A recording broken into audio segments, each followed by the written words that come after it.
So the 2020 Tokyo Olympics are set to get underway with literally no fanfare. That's right. No fans will be in attendance. On top of numerous Olympic athletes already testing positive for COVID, a lot of people are asking, is it still worth it?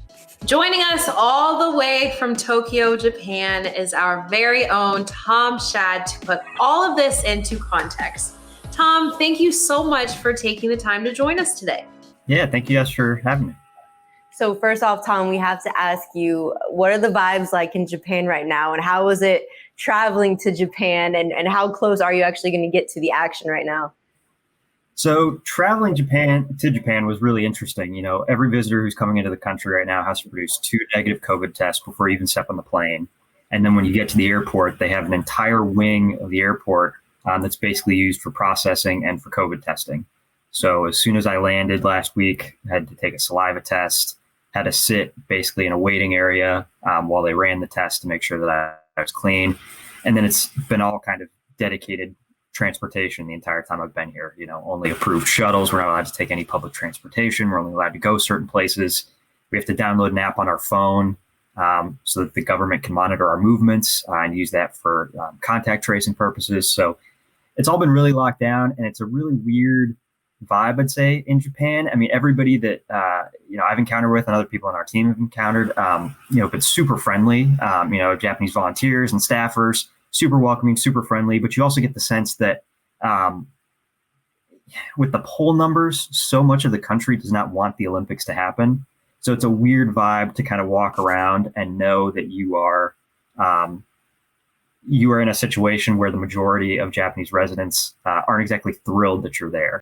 Who are the athletes and what are the events that we are going to be talking about the first week of the games, and which Americans are able to go for gold first? So it's really kind of unusual and rare that an entire Olympic Games kind of revolves around one person, but I think that's kind of becoming the case with Simone Biles. You know, she is head and shoulders the biggest star of this Games. And obviously gymnastics is going to be kind of the main attraction here in the first week, along with swimming, which is going to be super interesting. You know, the U.S. always has a couple stars: CAELEB, DRESSEL, Katie Ledecky, Lily King. Big names to watch out for. The most interesting storyline there is going to be Katie Ledecky. You know, is expected to win multiple gold medals, but the Australians are kind of nipping at her heels there. Thank you so much, Tom, for joining us. Please stay safe in Tokyo, and we can't wait to see all the coverage you provide. Another storyline set to make headlines these Summer Games is the fact that this will be the first Olympics with a transgender athlete. Laurel Hubbard from New Zealand will be the first.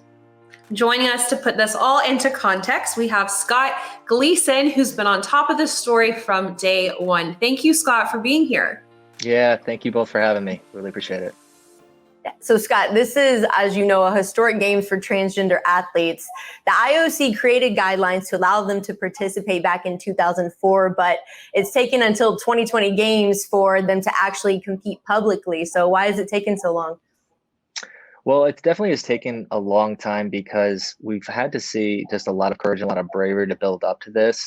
But also when we're thinking about the rules, they haven't necessarily been fully paving the way up until 2015. It's historic for a lot of reasons, but the biggest thing that jumps out to me is just how meaningful this is for, transgender youth. Just when you're thinking about what gender dysphoria looks like, how much suffering can be involved in that, to be able to see a beacon of hope, of light, to see someone who ultimately is competing on this world stage, it really is transcendent and has the power to save lives. I think it's that meaningful.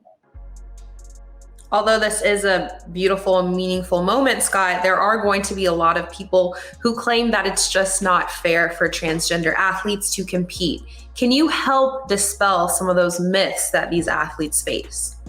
Yeah, and I think, a lot of this is just snap judgments, and really when we're looking at this has been something that the International Olympic Committee really has done a lot of investigating with science. So there's ultimately a lot of science to back up what we're looking at here. A lot of the scrutiny comes around if you have a female transgender athlete who was assigned male at birth.